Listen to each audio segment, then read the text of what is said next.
What's up, snake fans? Dave Palumbo here for Muscle Serpents Daily.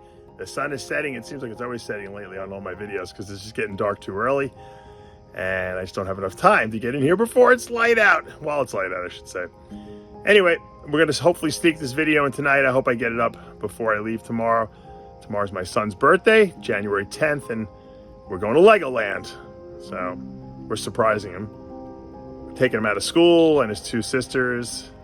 And all three of them, with my wife and I and grandma, we're going to Legoland. So I don't know if there's any snakes there. If there is, I'll film them, of course. But so I want to try to get this video done tonight before I go to sleep.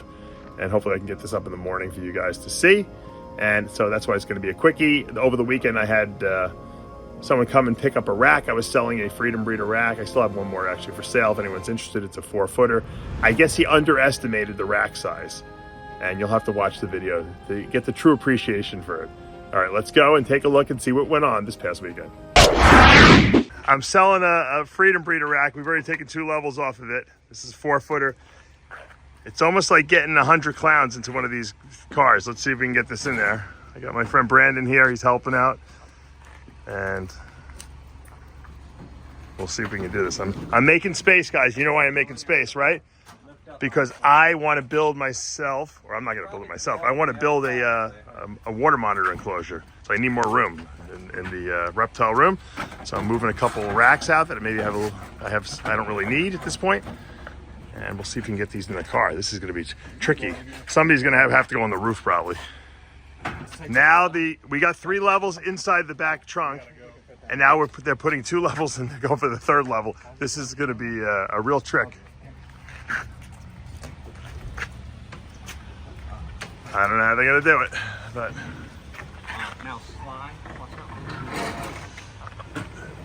this doesn't look safe to me. Especially he's got to drive 2 hours with this. I don't know how we're gonna. There's no way that's gonna be safe. Maybe you get it in the front seat. This part should go on bottom. You should be upside down. Yeah, I think you guys should do it upside down. All right, so we decided we're going 3 high on the top. We took one of the tubs out of there, make it a little easier. We're going to cutting up some rags now so we can put some this doesn't scratch the top of the car, and we're going to tape these drawers shut with the tape gun, and somehow miraculously we got them in there, and then we're going to cinch them with the little straps, luckily that I had.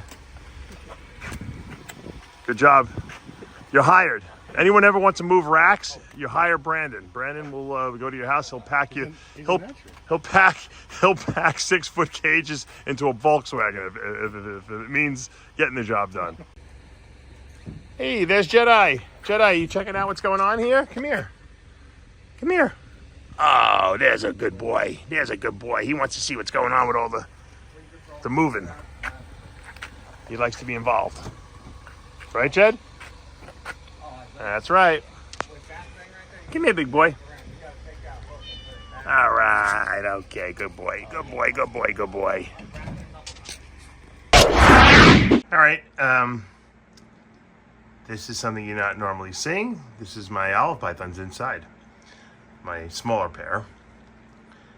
I brought them in when it was really cold the other day, and they were looking kind of beat up, to be honest with you.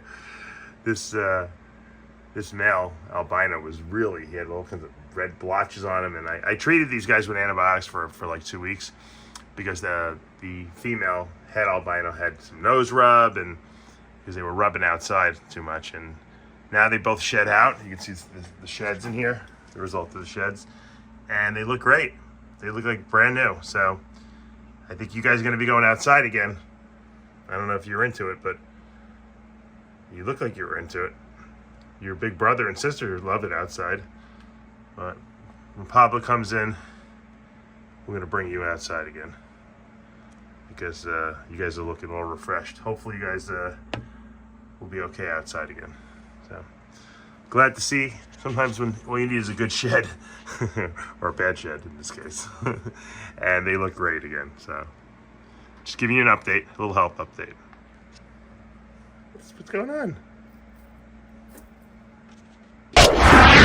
All right, I think I have a little green tree python breeding going on. It's funny because these guys had a little bit of a respiratory the other day, a few weeks ago. I treated them, and I think they're feeling better. Because suddenly they're on the cooler side of the cage, and they're entwined. That's the best way of putting it. So I'm gonna leave them alone. I don't want to disturb them too much. I'm trying to zoom in, which is making this camera a little shaky, but it can come out a little bit.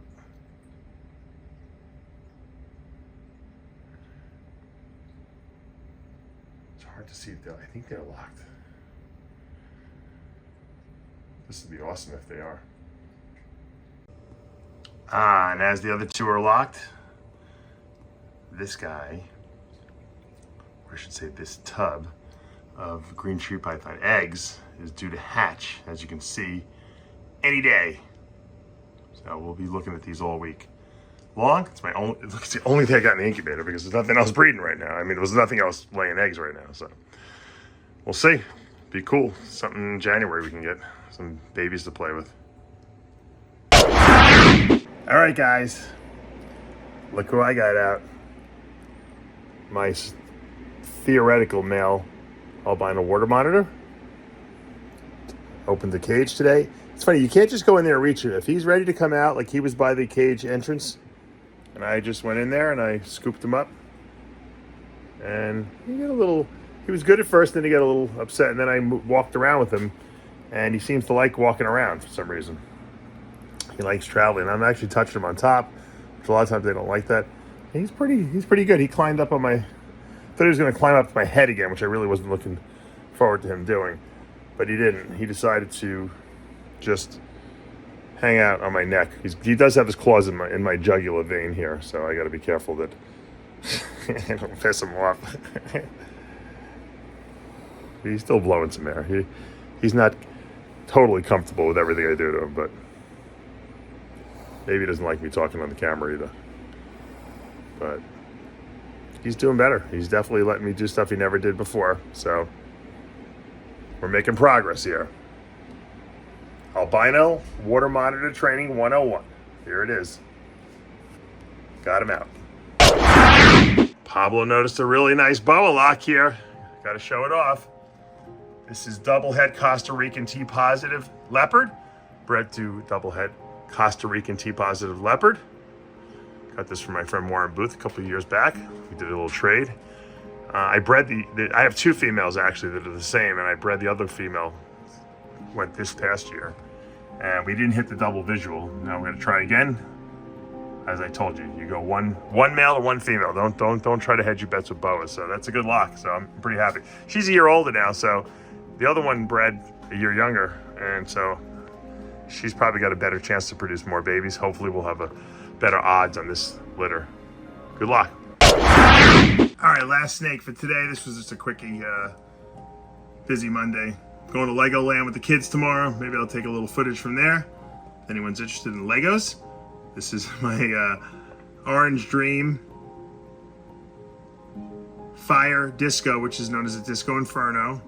Spider, possible pastel clown, female.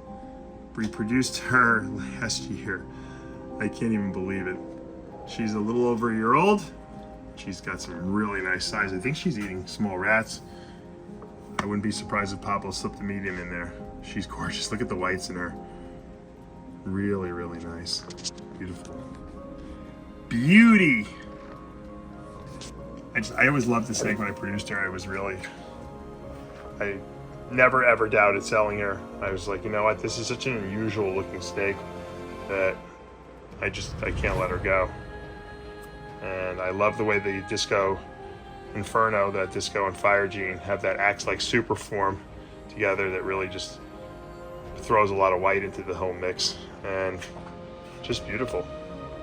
Just really, really beautiful. And you know, I don't even know what I'll breed to her, but who cares, right? She's that nice looking. Sometimes you just breed snakes just to produce cool stuff and keep it. I wouldn't mind putting this snake on display. So too bad ball pythons don't do anything but sit under a high box all day long. And look at this girl. She just keeps getting better and better as she gets older. I don't know how she's doing it, but she is. High Intensity Orange Dream, Leopard, Spot Nose, Het Clown, not even a visual clown, Het Clown, sitting in the water bowl. Good sign. She's definitely trying to cool herself. Hopefully she's going to be ovulating soon. And hopefully we'll get some babies from her this year. I don't know. I don't usually see ball pythons sit in the water bowl. Usually a lot of times they wrap the water bowl, but she's in there. Maybe she's going to shed. Look at that. High Intensity Orange Dream. Better and better as it gets older. Only gene that does that. Only gene combination that does that. Just amazing. All right, guys, that's going to do it for today here at Palumbo's Pythons and Boas. Hope you enjoyed today's video. It was pretty funny how he got that huge 4-foot, 6-level rack into that small little car. Oh my God.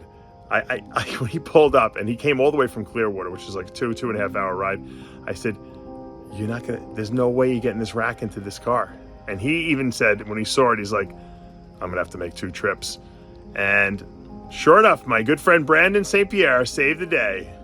Him and his brother-in-law there, and they really hooked that car up really good. Brandon is like one of these guys that can figure anything out. He's just really good at that. He's got a lot of ingenuity, and he made it work. 3 levels on the roof, 3 levels in the back, and 1 trip back and forth. So thank you, Brandon, for helping out with that little purchase. And Brandon's getting into some snake breeding full time now, or I guess full press, I should say. He breeds some really cool dogs, but now he's getting into the snakes. I noticed a lot of dog breeders get into and breeding snakes as well. I don't know what the Pablo used to breed Frenchies as well. I don't know what the link is there, but I think it's just the whole breeding thing and making cool stuff. Isn't that why we're all in it? We want to just make cool stuff. I used to breed Persian cats back in the 90s because it's cool, right? We want to make cool colors and combinations, and that's just the way it goes. Snake breeding is a lot easier than dog breeding. Dog breeding, it's like you got to really be on top of those things. They poop way, way more than snakes do, that's for sure. All right, guys, I hope you enjoyed today's video. Hopefully this week we're going to be getting those green tree pythons hatching. 3 of the eggs kind of shriveled up and don't look like they're going to be good, but we still have 10 good ones, or at least they look good. Hopefully they're going to hatch this week. Also, someone asked me to do a video about medications, how to medicate your animals when they get sick. I'm going to do that this week as well, I promise. For now, though, you know what to do. Hit that subscribe button, turn on those notifications, hit that like button. I'll see you back Wednesday morning.